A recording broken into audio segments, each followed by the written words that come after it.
여러분 주말 잘 보냈습니까? 1월 13일 월요일입니다. 이데일리 신문 살펴보는 이데일리 TV 뉴스 브리핑 계속해서 이어가도록 하겠습니다.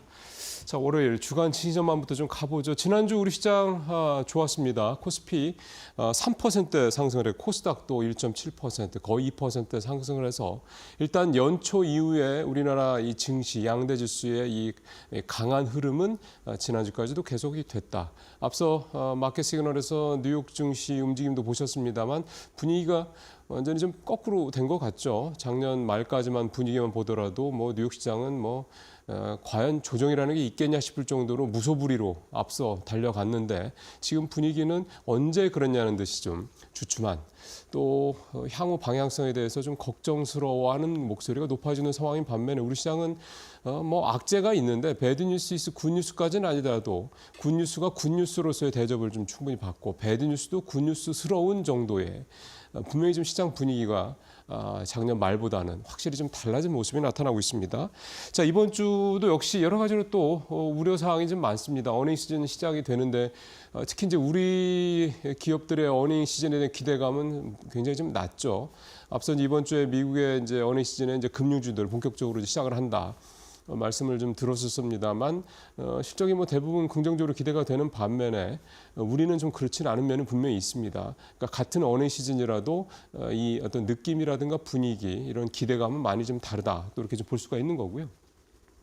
앞서 이제 일정을 쭉 말씀을 하셨는데 있습니다. 이번 주는 사실은 미국의 인플레에 대한 영향이 상당히 좀 크겠다라는 게 첫 번째 제가 봤을 때 중요한 포인트고 또 하나는 이 국내 정치적 불확실성 관련된 부분이 또 이제 두 번째로 중요한 포인트라고 생각이 되는데 미국의 이 인플레 관련된 지표들 생산자 물가지수, 소비자 물가지수 이거는 지금 이제 뚜껑을 열어보긴 해야 되는데 지금까지의 추세는 전년 대비해서는 여전히 하락 안정되는 모습이 보이긴 합니다만 전월 대비해서는 계속 꿈틀거리고 있는 모습이 나타나고 있기 때문에 이번에도 그런 추세가 계속 나타나지 즉 전년 대비보다는 월비 이 어떤 수치에 좀 주목하셔서 보실 필요가 있겠다 볼 수가 있겠고요. 16일 날 우리 시간은 목요일이죠. 한국은행 금통이 있습니다. 아마 금리를 내릴 가능성이 상당히 좀 높습니다. 이 부분 좀 반영이 되지 않겠냐 싶고요. 중국도 오늘하고 금요일하고 수출일과 이제 총생산 지표 발표가 있다라는 거 좀 감안을 하시면 될 것 같습니다.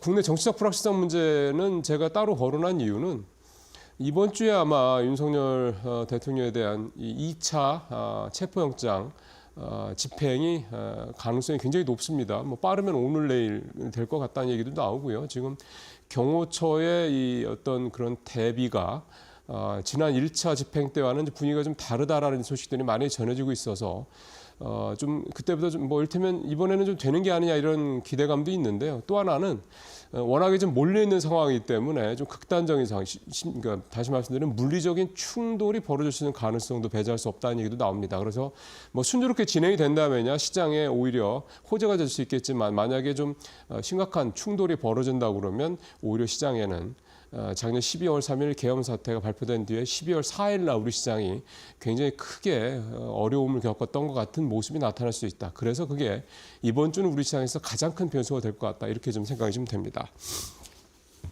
자, 두 번째 얘기로 가보죠. 이제 증권면으로 좀 가봐서요. 금리 인하 지연에 발목 잡힌 네이버 카카오죠. AI 서비스로 네이버 먼저 반등할 것이다. 이제 이런 내용이 오늘 증권면 세컨드 탑 기사로 좀 올라와 있습니다. 네이버하고 카카오는 작년 말에 크게 좀 급등을 했었습니다. 그때 네이버 같은 경우는 한 달 새 한 20%가 넘게 급등을 했었고 카카오도 그렇게 두 자릿수 훨씬 높게 상승을 했었죠.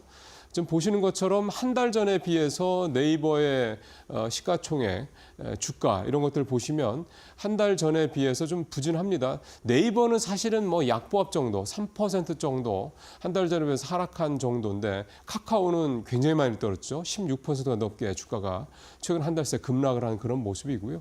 시가총액도 33조, 32조대로 한 달 사이 네이버는 1조 정도 가까이 줄었고 카카오는 많이 줄었습니다. 3조가 넘게 시가총액 시가총액이 좀 줄어든 그런 상황입니다.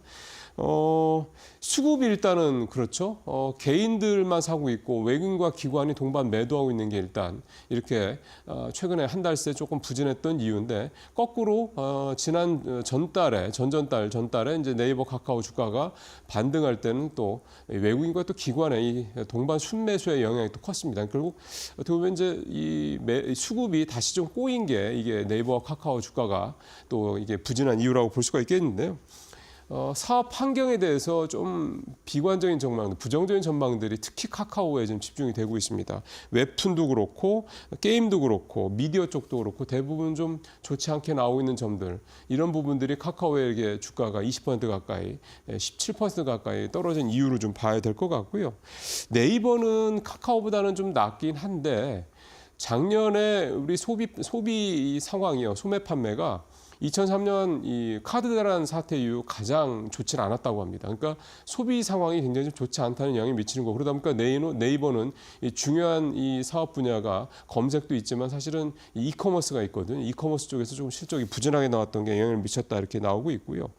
그다음에 또 하나 조금 더 백그라운드에 깔려 있는 거는 역시 이제 금리 인하에 대한 기대감이 낮아진 게 아니냐, 이 부분도 좀 있습니다. 아무래도 금리 인하가 진행이 될 경우에 이 두 회사, 내수 쪽에 집중이 되는 두 회사의 좀 역할이 좀 좋아질 것으로 기대가 되는데 그 부분이 조금 전망이 좀 떨어지고 있는 것들, 특히 이제 미국 시장 이런 부분들이죠.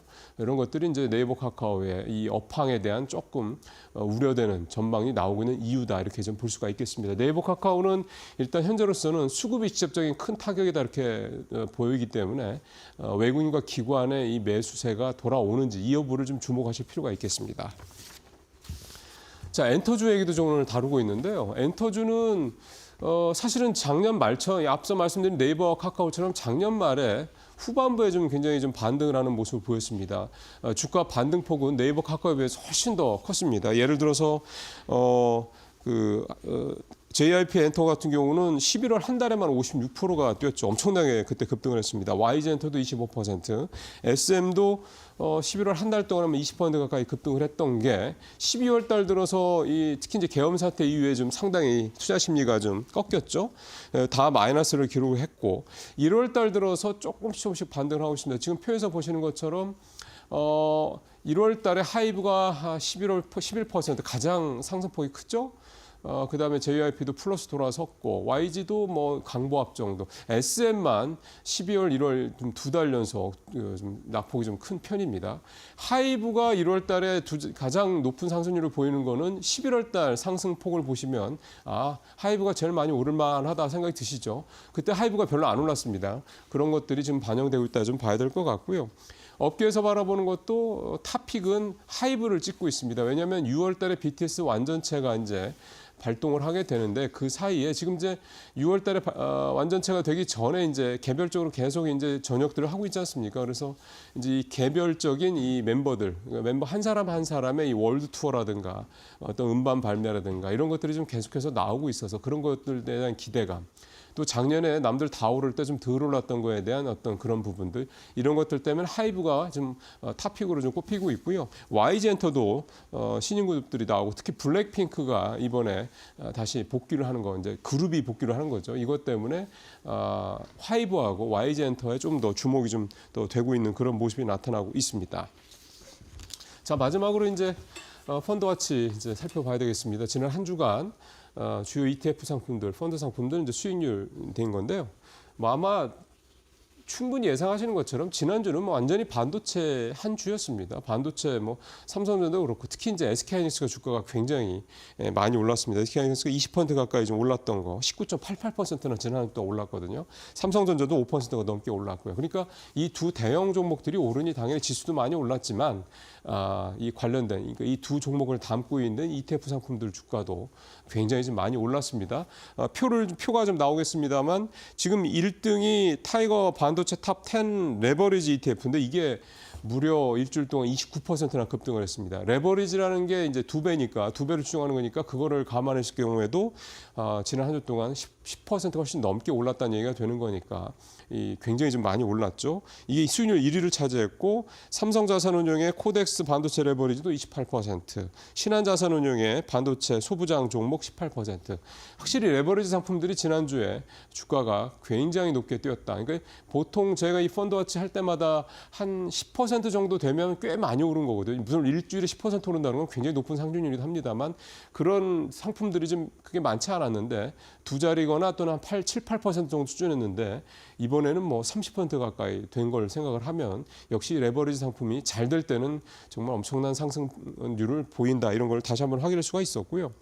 지난주 주식형 펀드 평균 수익률도 6%가 넘었으니까 진짜 지난주에는 우리 시장 뭐 일반 개별 종목들도 그렇지만 이런 ETF 상품도 상승률이 굉장히 좋았습니다. 그다음에 국가별로 보니까 유럽 신흥국이 이제 2%대 좀 괜찮았고요.